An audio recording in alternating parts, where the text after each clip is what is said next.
ओम गुरु ब्रह्मा गुरु विष्णु गुरुदेवो महेश्वरः गुरु साक्षात् परब्रह्म तस्मै श्री गुरुवे नमः। श्रीमत् परब्रह्म गुरु स्मरामि, श्रीमत् परब्रह्म गुरु नमामि, श्रीमत् परब्रह्म गुरु भजामि, श्रीमत् परब्रह्म गुरु वदामि। आज गीता के दूसरे अध्याय का 54वां श्लोक है और इस श्लोक में अर्जुन जो हैं वो पूछ रहे हैं भगवान श्री कृष्ण से कि स्थिति प्रज्ञ जो है पुरुष, ये किस प्रकार से इसकी जो है वाणी होती है, कैसे ये बोलता है, क्या लक्षण होते हैं, ऐसा पूछ रहे हैं। तो बोल रहे हैं कि स्थिति प्रज्ञ का भाषा समाधिस्य केशवः, स्थितिधि की प्रभाषेण किमासीत ब्रजेत किम। स्थिति प्रज्ञस्य का भाषा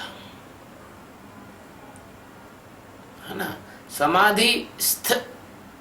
समाधिस्थस्य केशवः, स्थिति धी किम प्रभाषेण किम आसीत ब्रजेत किम। स्थिति प्रज्ञा का मतलब होता है परमात्मा को प्राप्त हुए स्थिर बुद्धि पुरुष का। यानी क्या, भाषा यानी लक्षण, समाधि स्थस्य यानी समाधि में स्थित, केशव है केशव, हे केशव समाधि में स्थित पुरुष का क्या लक्षण है। स्थिति धी स्थिर बुद्धि पुरुष, किम यानी कैसे, प्रभाषण बोलता है, किम यानी कैसे, आसीत यानी बैठता है, किम यानी कैसे चलता है। समाधिष्ठ पुरुष कैसे बोलता है, कैसे बैठता है, कैसे चलता है। ये प्रश्न केवल अर्जुन का नहीं है, ये प्रश्न तो है प्रत्येक जिज्ञासु का। जब हम किसी भी जिज्ञासु को परम तत्व परमात्मा के विषय में उद्बोधन देते हैं, समझाते हैं, कोई भी सद्गुरु समझाता है और किसी भी जिज्ञासु को ध्यान कराते हैं, प्रेम देते हैं, पास में बिठाते हैं, तो उस जिज्ञासु के अंदर से मन एक नए प्रकार की बदमाशी करता है। मन सोचता है कि क्यों न मैं इसको जान ही लूं, जो गुरु महाराज जानते हैं वो मैं जान लूं, शब्दों से जान लूं, समाधान ले लूं और भाग भूगा जाऊं जान जुना के।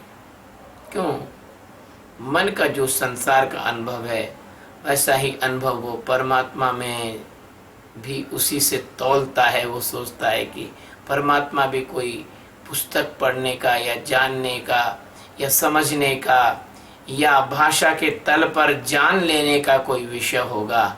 जैसे कोई आप समाज, संसार, व्यवहार, राजनीति, आर्थिक अन्य पक्षों में आप जो जानकारी के आधार पर काम करते हो, ऐसा मन सोचता है कि परमात्मा भी कोई जानकारी के आधार पर अपने को जाना जा सकता है। तो फिर क्या करता है वो, कभी कुछ समय के अंतराल में धीरे से पूछता है तो गुरुदेव आत्म साक्षात्कार में होता क्या आखिर बताओ तो सही। फिर पूछता है कि परमात्मा का क्या रहस्य बताओ तो सही। फिर घुमा फिरा के पूछता है कि गुरुदेव ये ध्यान के बाद जो मुझे कैसा क्या लगने वाला है ये बताओ तो सही। और ये बताओ, और मेरी समाधि माधि लग जाएगी तो मुझे कैसा लगेगा ये बताओ। ये स्थिति प्रज्ञ अवस्था होती क्या है। ये सद्गुरु बार बार जो है उपदेश देते हैं जिज्ञासु को, तो वो परमात्मा में जीने का बोलते हैं। वो कहते हैं भाई समाधि में स्थिर हो जाना, जीने लग जाना। तो शिष्य का जो अंतःकरण होता है वो स्वाभाविक रूप से इस बात को खड़ी करता है। वो कहता है गुरु जी समाधि क्या होती है, समाधि के बारे में तो कुछ बता दो। और ये बता दो कि समाधि के बाद क्या परिवर्तन होते हैं।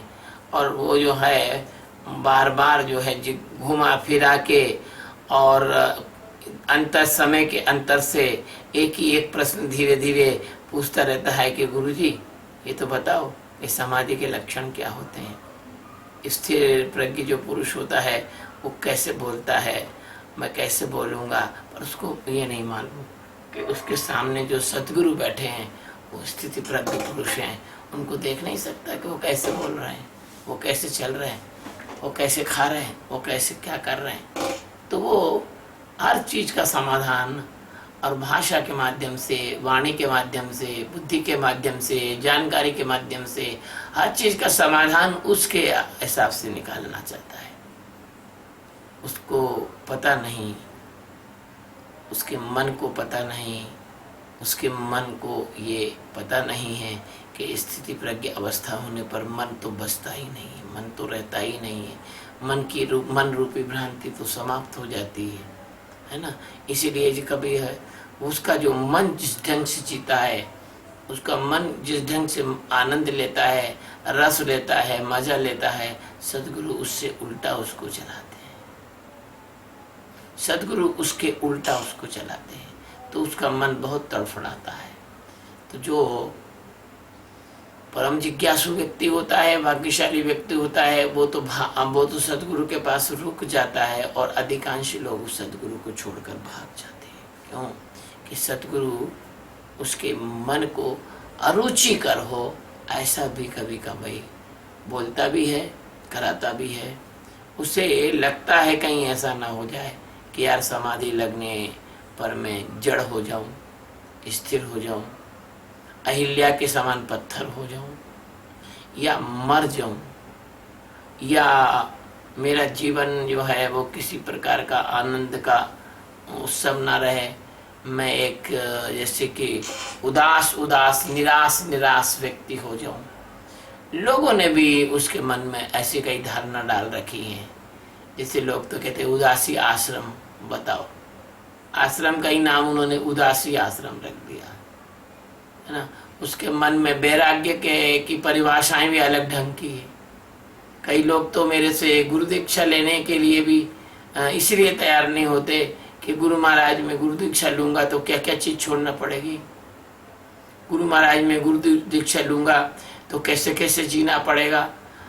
तो कहने का तात्पर्य है कि उसको जो संसार के जो ढोंगी ढांगी जो लोग हैं उन लोगों ने उसके मन में अनेक प्रकार की शंका, कुशंका, भय, कुंठा, बहुत सारी चीजें उसके अंदर डाल रखी। इससे क्या होता है कि वो ये जो समाधि और कुंडली जागरण के जो गुरु लोग चल रहे हैं आजकल, और जो पुस्तकें लिख दी हैं बिना ज्ञान के, बिना परमात्मा को प्राप्त किए, और पुस्तकें लिख दी हैं, उन पुस्तकों को पढ़ पढ़ के उसके अंदर एक फोबिया उत्पन्न हो गया है, उसके अंदर एक भय उत्पन्न हो गया है, उसके अंदर एक ऐसा समाधि के प्रति एक डर पैदा हो गया है।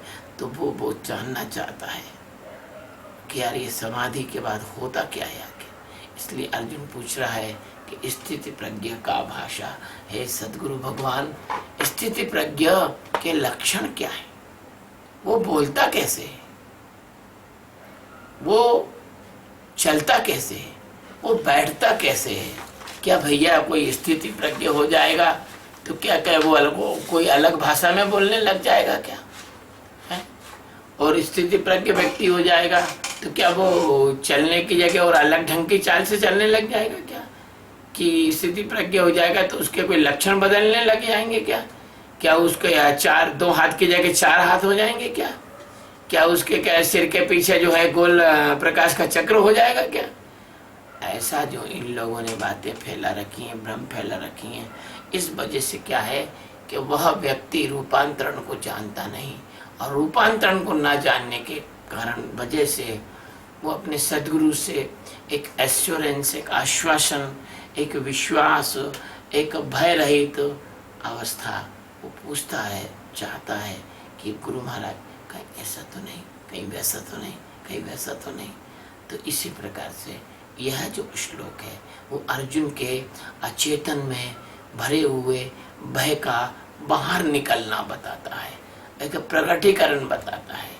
वो गुरु को अपने दिल का भय बता रहा है। वो पूछ रहा है कि बताओ तो स्थिति प्रज्ञ कैसा क्या होता है। जैसे कोई बच्चा छोटा हो और शेर को ना जानता हो तो वो पूछता है कि शेर कैसा होता है ना। कोई व्यक्ति, ऐसे लोग होते हैं छोटे छोटे बच्चों को कहते सो जा भूत आ जाएगा महात्मा वगैरह, तो फिर बड़ा होता है तो वो सोचता है कि भूत कैसा होता है, तो वो सब लोगों से पूछता है कि तुमने भूत देखा है, भूत कैसा होता है ना। इसी प्रकार से इन्होंने समाधि को और कुंडलनी जागरण को ऐसे कुछ फोबिया, ऐसे कुछ डर, ऐसी कुछ भ्रांतियाँ, ऐसी कोई चीज़ों से जोड़ दिया है जिससे कि परमात्मा की ओर जाने वाले जो लोग हैं वो जाने के पहले ही अपनी यात्रा बंद कर देते कि क्या करना है यार, ये चक्कर में पड़ के अच्छा भला जीवन ऐसा ना हो कि बर्बाद हो जाए। कहीं ऐसा ना हो कि कुंडली जागरण के चक्कर में जो है मैं पागल पुगल हो जाऊं या मुझे कोई मानसिक शारीरिक रोग हो जाए। तो ये जो श्लोक है, अभी अर्जुन और भी पूछेंगे, भगवान एक एक प्रश्न का उत्तर देंगे। हम अगले जो श्लोक आएगा, अगला जो मतलब भगवान का जो उत्तर आएगा वो हम आपको कल बताएंगे। आज हमने इसका आपको सारगर्भित और छोटे कम शब्दों में हमने आज आपको बताया। और सद्गुरु भगवान की जय, स्वामी जी महाराज की जय। शिवो हम।